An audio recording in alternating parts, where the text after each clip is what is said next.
Hi, this is Eric Martin with Board Game Geek. I'm here with Matthias Wagner from Abacus Spiele. We're looking at Cacao by Phil Walker Harding.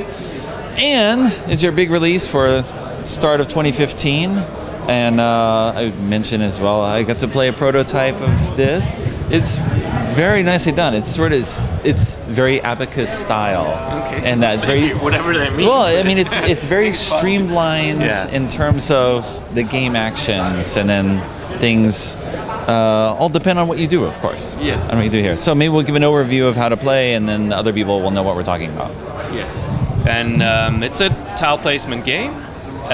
Plays 45 minutes, but I think your second game will be 30-35 minutes. Okay. And we have worker tiles.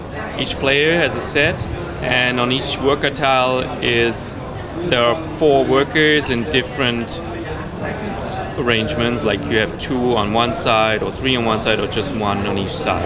Okay. And the second type is the jungle tiles. They have different actions you can use by placing a worker tile, attaching a worker tile to the jungle tile. So, and the basic thing is like attaching workers to a plantation will give you cacao fruits that you can sell later on the markets. Market vary in value. Let's say here you can sell for 4 gold per cacao fruit, and there are markets that have only value of 3 or 2. So this is a very good market. And so when it's your turn, you choose one of your 3 worker tiles in hand and place it, attach it to a jungle tile. In this case, it's the plantation. And then you look for spots that have to be filled with jungle tiles. As you can see, when you attach a worker tile, you always have to attach it to a jungle tile. Then there's a chessboard pattern showing with a worker and jungle tiles. And every time you have a spot that is framed by at least two worker tiles of whatever color, you will have to fill these spaces with jungle tiles, and you have a face-up display, and you can choose tiles. In this case, I have 2 spots that have to be filled. I take the 2 tiles that are on display, and I can choose where to put them.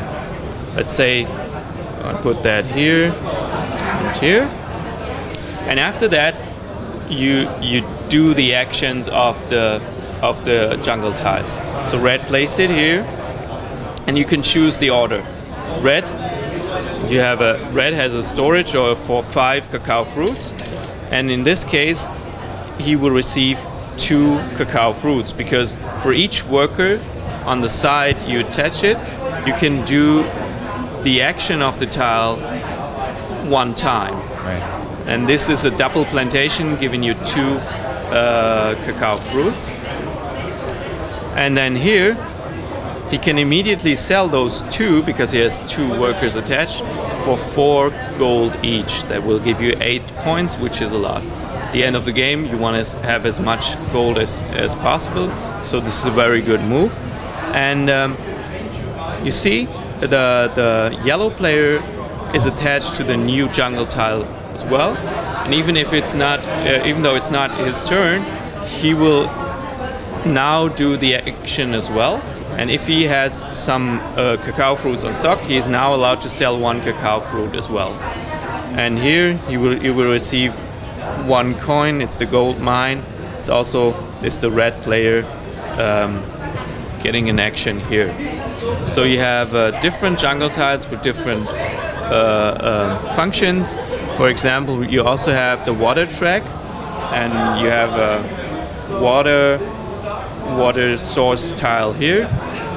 And for each guy that you attach to the water tile, you could move your water carrier 1 step ahead. If you don't care about water, and then he will stay here at the beginning, and at the end of the game you lose 10 gold. So you want to at least do 1 or 2 steps. And it could also be a strategy to maximize the water track and go to 16 points, giving you 16 gold at the end of the game. Okay. You also have temples, which provide endgame scoring based on the number of workers around there. You have the special tokens here, which let you play on top of other tiles. Yes, that's a very good thing. You can do that at the end of the game, near the end of the game, because the jungle tiles will run out like 2 or 3 rounds before the game ends. And after that, you can, when it's your turn, you can spend the sun tokens to overbuild and place on top of your own worker tiles that you previously used and use them again. So that can be very strong actions, and you can plan that ahead and try to have a good spot for the end game. And there we go. That was it. A few small changes for 2 players. I know you adjust the number of tiles, but otherwise it just runs straight through. 2 to 4 players. That's it.